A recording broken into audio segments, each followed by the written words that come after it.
super fun. So I'm gonna do something fun, something relaxing, before I have to jump into my next task. So I'm gonna do a little reading. My last video like this actually got quite, I think it's like my most viewed video, maybe like 5,000. So I'll try and do some reading sounds. I tried the number a dozen times before resorting to email, and then I waited a dozen days before receiving a response, or a sort of response. A week and a half later, the message in my inbox instructed me to visit my local passport application center. "Help you, ma'am?" the clerk said when I showed up with Sonia's birth certificate. "You can if you do passport applications." I shoved the paperwork through the slot in the plexiglass screen. The clerk, who looked all of 19, snatched it up and told me to wait. "Oh," he said, scurrying back to the window. "I'll need your passport for a minute, just to make a copy." Sonia's passport would take a few weeks, I was told. What I was not told was that my passport had been invalidated.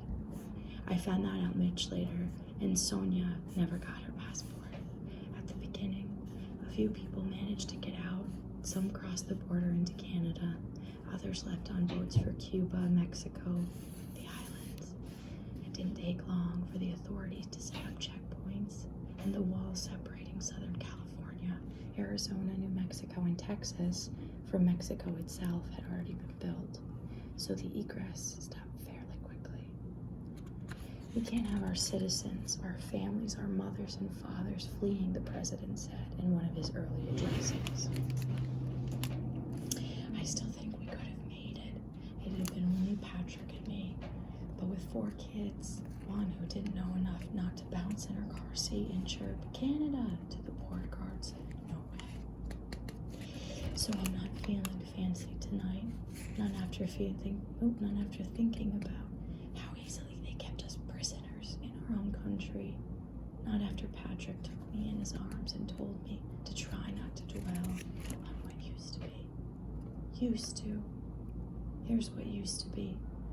We used to stay up late talking. We used to linger in bed on weekend mornings, putting off chores and reading the Sunday paper. We used to have cocktail parties and dinner parties and summer barbecues when the weather turned. We used to play games. First, spades and bridge. Later, when the boys were old enough to tell a 6 from a 5, war and go fish. As for me, on my own, I used to have girlfriends. Hen parties. Patrick called my nights out with the girls. But I know he didn't mean it unkindly. It was just one of those things guys said. That's what I tell myself anyway. We used to have book clubs and coffee chats. We debated politics in wine bars, later in basements. Our version of reading Lolita in Tehran. Patrick never seemed to mind my weekly escapes, although he'd joke about us sometimes before there wasn't anything left to joke about. We were, in his words, the voices that couldn't be hushed. Well, so much for the infallibility of Patrick. When it started, before any of us could see what the future held, there was one woman in particular, one of the louder sorts. Her name was Jackie Juarez.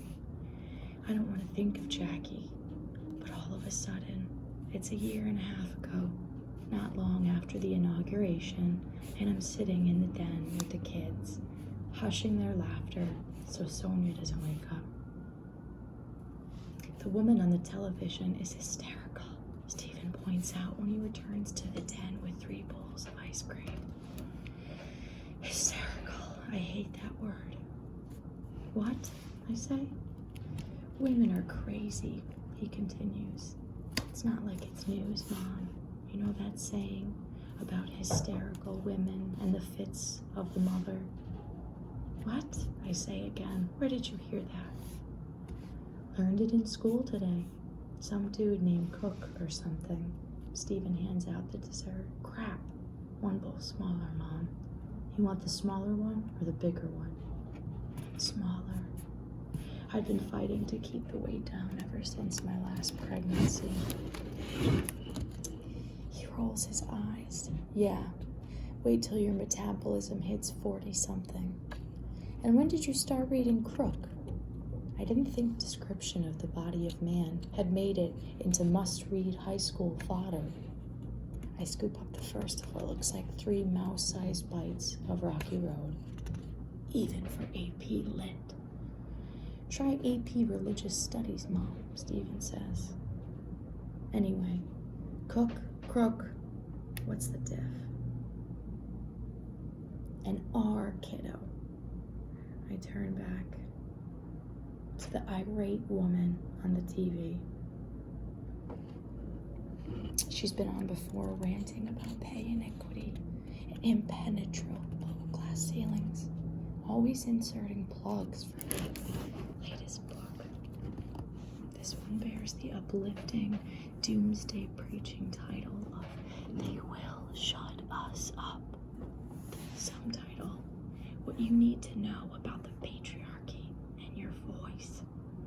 On the cover, a series of dolls, everything from Cupies to Barbies to Raggedy Ann stares out in full Technicolor. Each doll's mouth photoshopped with a ball gag. Creepy, I say to Patrick. Over the top, don't you think? He looks a bit too longingly at my melting ice cream. You gonna eat that? I hand him the bowl, not turning from the TV. Something about the ball gag bothers me, even more than a Raggedy Ann with a red ball strapped to her face should bother me. It's the straps, I think. The black X with the blood red center crossing out each doll's face. They look like half-assed veils, obliterating every feature but the eyes. Maybe that's the point. Jackie Juarez is the author of this and a half-dozen other books, all with similarly nails on chalkboard titles like Shut Up and Sit Down, Barefoot and Pregnant, What's the Religious Right Wants You to Be, and Patrick and Steven's favorite, The Walking Uterus. The artwork on that one is gruesome. Now she's screaming at the interviewer, who probably shouldn't have said feminazi. You know what you get if you take the feminist out of feminazi? Jackie doesn't wait for an answer. Nazi, that's what you get. You like that better?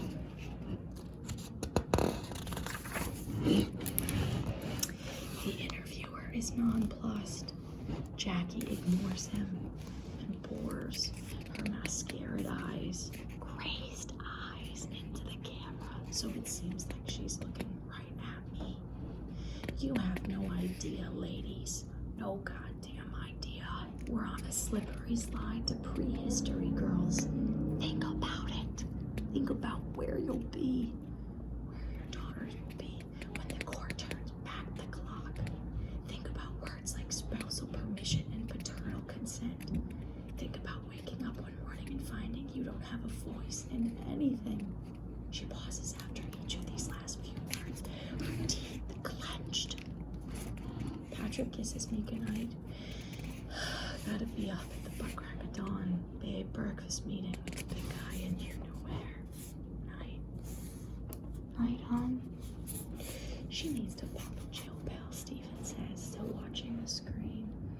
He's now got a bag of Doritos on his lap and is crunching his way through them 5 at a time. A reminder that adolescence isn't all that bad. Rocky Road and Doritos, kiddo, I say. You'll ruin your face. Dessert of champions, Mom. Hey, can we watch something else? This chick is a real downer. Sure. I hand him the remote, and Jackie Juarez goes quiet, only to be replaced by a rerun of Duck Dynasty. Really, Steve, I say, watching one bearded camo-clad mountain man after another wax philosophical on the state of politics. Yeah, they're a fucking riot. They're insane. And watch your language. It's just a joke, Mom. Jeez, there really aren't people like that.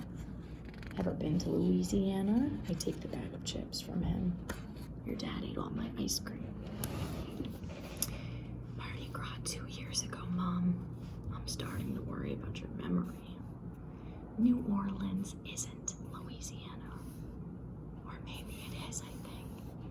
When you get down to it, what's the difference between some backwater assholes advising men to marry teenage girls and a bunch of costume drunks flinging beads to anyone who shows her tits on St. Charles Avenue?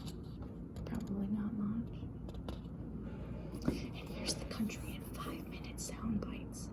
Jackie Juarez in her city suit and Bobby Brown makeup preaching fear. The duck people preaching hate. Or maybe it's the other way around. At least the duck people don't stare out at me from the screen and make accusations. Steven now on his second can of Coke and second bowl of Rocky Road, an inaccurate picture because he's foregoing the bowl and is spooning the last bits of ice cream directly from the container. Announces he's going to bed. Test tomorrow in AP Religious Studies. When did sophomores start taking AP classes? And why isn't he doing something useful like biology or history? I ask him about both.